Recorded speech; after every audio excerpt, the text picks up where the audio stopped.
Exercise 3.2 के हम एक एक सवाल सीखते चले आ रहे हैं। आज हमारा सवाल है question number 16, 4x + 5y = 7 and 3x + 4y = 5। तो हमें इसे सॉल्व करना है। दो विधियां बताई थी, या तो आप प्रतिस्थापन विधि का प्रयोग कर सकते हैं या फिर विलोपन विधि हमारे लिए ज़्यादा प्रेफर हम उसे करते हैं, क्योंकि मान जो है आसानी से निकल आते हैं।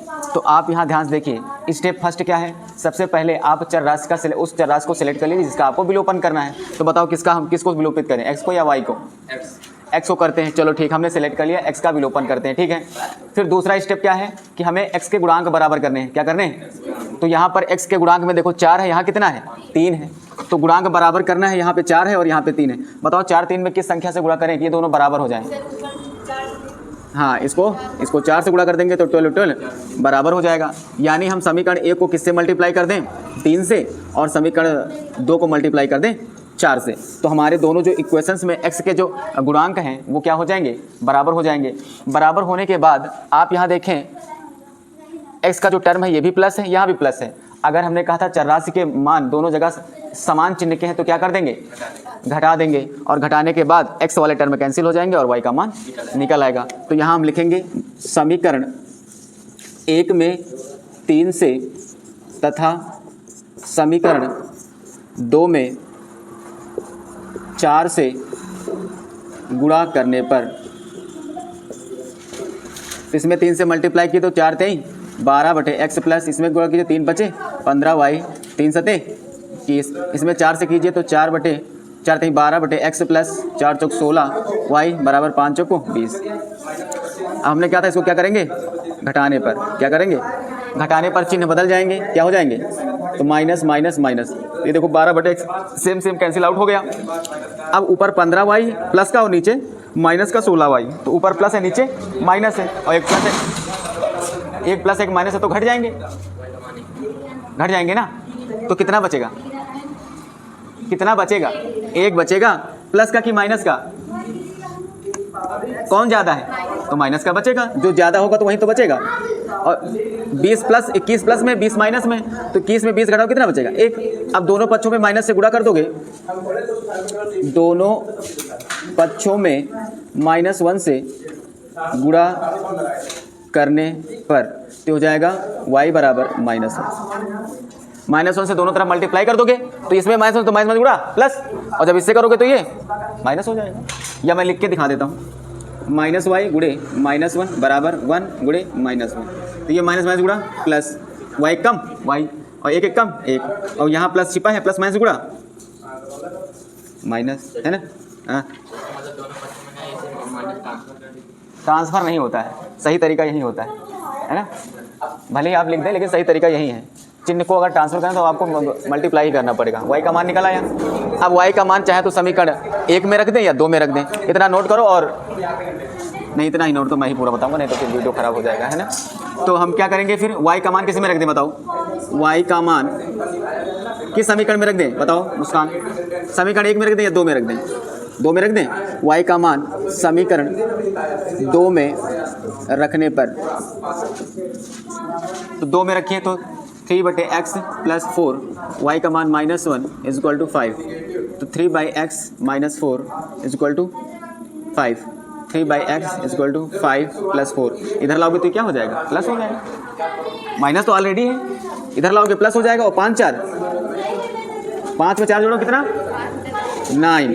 तो 9 बटे क्रॉस मल्टीप्लिकेशन करो तो 9x बराबर कितना हो जाएगा? 3। तो x बराबर 3/9, 3 1 3 3 3 9, तो x बराबर आ गया 1/।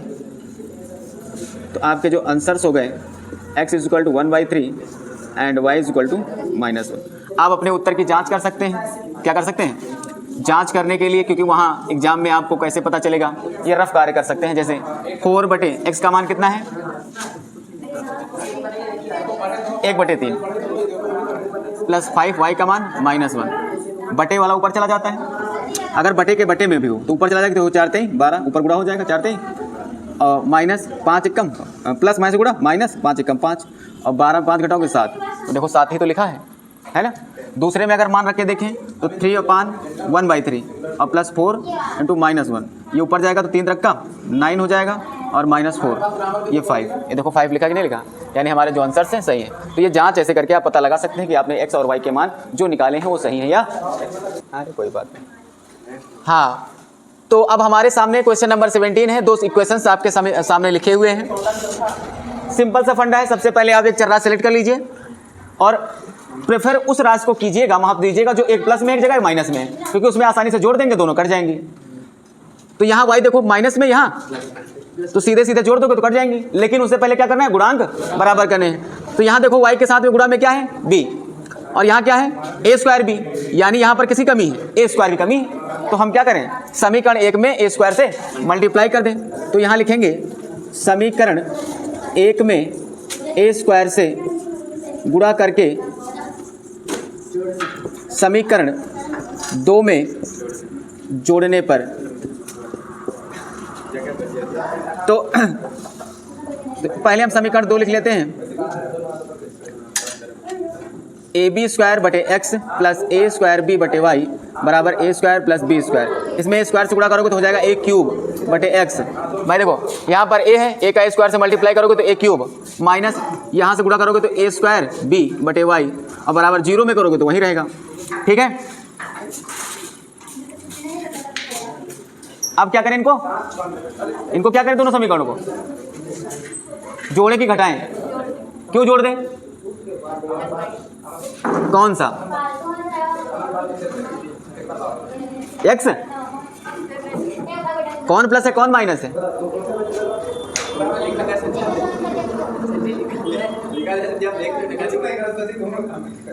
y एक प्लस में एक। तो अब यहाँ पर इसको जोड़ लेंगे तो ab² बटे x प्लस a³ बटे x बराबर a² प्लस b²। 0 जोड़ोगे तो वही रहेगा। अब देखो हर समान है तो ऊपर जोड़ लेंगे, ये हो जाएगा ab² प्लस a² बटे x बराबर a² प्लस b²।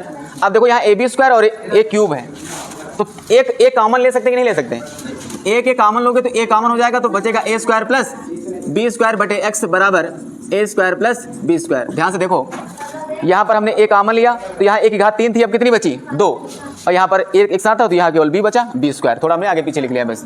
अब देखो यहाँ बटे में 1 होता है, क्रॉस मल्टीप्लिकेशन कराओगे तो a² plus b² into x बराबर, इसका 1 से गुणा कराओगे तो 1 से गुणा कराने पर वही संख्या ही रहती है।